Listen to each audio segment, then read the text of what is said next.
धोखा हर कोई खाता है, इसीलिए लोग कहते हैं कि संभल कर रहना चाहिए। सभी समस्या तभी होती है जब आप अच्छे व्यक्ति पर शक करते हैं और धोखेबाज पर भरोसा। धोखेबाज व्यक्ति अक्सर अच्छा का नकाब ओढ़कर रहता है। बहुत बार ऐसा भी होता है, संभल कर रहने के बावजूद भी व्यक्ति के साथ धोखा हो ही जाता है। तो हम आसानी से समझ नहीं पाते कि असल में किस पर भरोसा करना चाहिए और किस पर नहीं। ऐसे में धोखा खाने वाले की गलती नहीं होती, क्योंकि उसे पता ही नहीं होता कि धोखा देने वाले व्यक्ति की निशानियां क्या है। आज के इस पोस्ट में हम आपको भगवान बुद्ध के जीवन की एक ऐसी कहानी सुनाने वाले हैं जिसमें भगवान बुद्ध के साथ ही धोखा हो गया और उसके बाद उन्होंने धोखेबाज लोगों की 7 निशानियां बताई।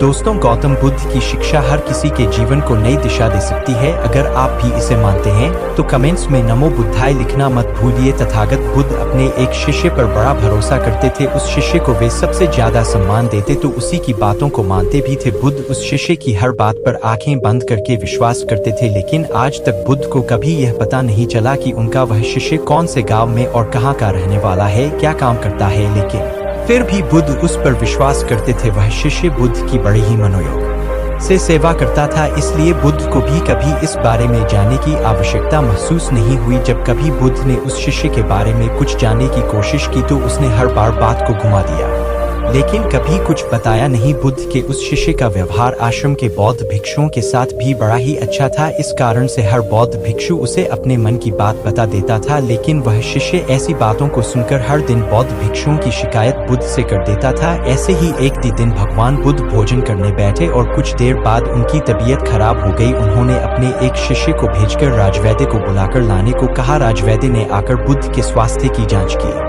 और उन्हें औषधि दी, जिससे कुछ समय के बाद बुद्ध ठीक हो गए। एक दिन बुद्ध ने राजवैद्य से पूछा कि उन्हें क्या हुआ था। राजवैद्य ने कहा, तथागत आपको भोजन में विष दिया गया था। यह सुनकर वहां बैठे सभी भिक्षुओं को बड़ा आश्चर्य हुआ कि ऐसा कौन है जिसने बुद्ध के भोजन में विष मिलाया हो। उस व्यक्ति की खोज होने लगी। बुद्ध का भोजन जहां से आया था उस गृह स्वामी को बुलाया गया। उसने बताया कि उस दिन उसने भोजन बनाया ही नहीं, बल्कि उस दिन आपके ही एक शिष्य एक व्यक्ति के साथ वहां आए थे। शिष्य के साथ आए व्यक्ति ने ही भोजन बनाया था। जिस व्यक्ति ने बुद्ध के लिए भोजन बनाया था उस व्यक्ति को ढूंढा जाने लगा। काफी दौड़ी धूप करने के बाद पता चला कि भोजन बनाने वाला व्यक्ति पास के ही गांव का एक रसोइया है। उस गांव में जाकर जब बौद्ध भिक्षुओं ने उस रसोइये से पूछताछ की तो पता चला कि उस दिन उसने सिर्फ भोजन तैयार किया था। उसके बाद रसोई घर से बुद्ध के लिए भोजन पात्रों में उस शिष्य ने ही डाला था और उस समय रसोई घर में वह शिष्य अकेला ही था। रसोइये ने उस शिष्य का पता बताया तो सभी के होश उड़ गए, क्योंकि वह शिष्य और कोई नहीं बल्कि बुद्ध का सबसे प्रिय शिष्य था। वापस लौटकर भिक्षुओं ने बुद्ध को पूरी कहानी सुनाई। उस समय वह शिष्य भी वहीं बैठा हुआ था। यह सुनकर शर्म के मारे उसका सिर झुक गया। सभी बौद्ध भिक्षुओं के चेहरे पर क्रोध झलक रहा था और सभी चाहते थे कि उस शिष्य के जीवन का अंत ही कर देना चाहिए, लेकिन तथागत बुद्ध ने उस शिष्य को माफ कर दिया और कहा कि वह जहां जाना चाहे जा सकता है, लेकिन उसकी बौद्ध संघ में कोई जगह नहीं है। यह सुनकर वह शिष्य उठा और बुद्ध के चरणों में लौटते हुए कहा, मुझे माफ कर दीजिए तथागत, मैं इस संघ का सर्वेसर्वा बनना चाहता था और इसी कारण से मैंने आपके भोजन में विष मिलाया था। बुद्ध ने उसके सिर पर हाथ रखकर मुस्कुराते हुए कहा, तुम मुझे एक बार कहकर तो देखते, मैं खुशी खुशी यह बौद्ध संघ तुम्हारे हवाले कर देता, लेकिन अब तुम यहाँ नहीं रह सकते, क्योंकि आज के बाद तुम चाहे कितने ही अच्छे बन जाओ, लेकिन बौद्ध संघ में तुम्हें हमेशा दोषी नजरों से ही देखा जाएगा। इसलिए अपने जीवन के उद्धार के लिए तुम्हें यहाँ से जाना ही होगा। यह सुनकर वह शिष्य उठा और चला गया। उसके जाने के बाद भिक्षुओं ने बुद्ध से कहा, भंते आप तो सर्वज्ञानी हो, फिर आपको इस धोखे के बारे में कैसे पता नहीं चला? जब आप जैसे सर्व ज्ञानी को भी धोखा मिल सकता है तो सामान्य व्यक्ति के लिए इस संसार में जीना ही मुश्किल हो जाएगा। इसलिए आप हमें कुछ ऐसी निशानियां बताइए जो किसी भी व्यक्ति को धोखा खाने से बचा सकती हो। यह सुनकर बुद्ध मुस्कुराए और बोले, मुझे यह पता था कि यह शिष्य किसी दिन मेरे साथ धोखे जैसा व्यवहार करेगा, लेकिन मैं यह देखना चाहता था कि इस संघ में कोई ऐसा व्यक्ति है जो उसके धोखे को समय रहते जान सके, लेकिन इस संघ में ऐसा कोई भी व्यक्ति नहीं था। इसलिए मैं तुम्हें 7 ऐसी निशानियां बता रहा हूँ जिन्हें देखकर आप इस बात का अंदाजा लगा सकते हैं कि तुम्हारा करीबी तुम्हें धोखा दे सकता है या नहीं। धोखेबाज व्यक्ति की 7 में से पहली निशानी है, वे आपसे अपना सब कुछ छिपाए।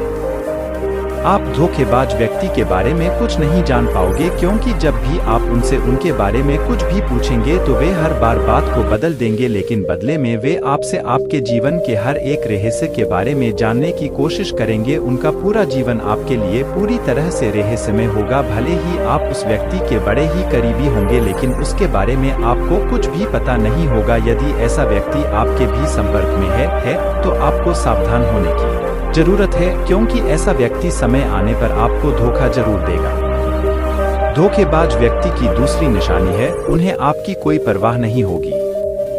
ऐसे व्यक्तियों के लिए आपके जीवन और मरण से कोई मतलब नहीं होगा। ऐसे व्यक्ति आपसे किसी भी तरह अपना काम निकलवाने की कोशिश करेंगे। यदि आपको नुकसान पहुंचाकर भी उनका काम होता है तो ऐसे व्यक्ति इस बात की कोई परवाह नहीं करेगा। इसलिए ऐसे व्यक्ति से बचकर रह ही सबसे अच्छा विकल्प है, क्योंकि एक दिन ऐसा व्यक्ति धोखा जरूर देता है। धोखेबाज व्यक्ति की तीसरी निशानी है, वह हर समय झूठ बोलते रहते हैं।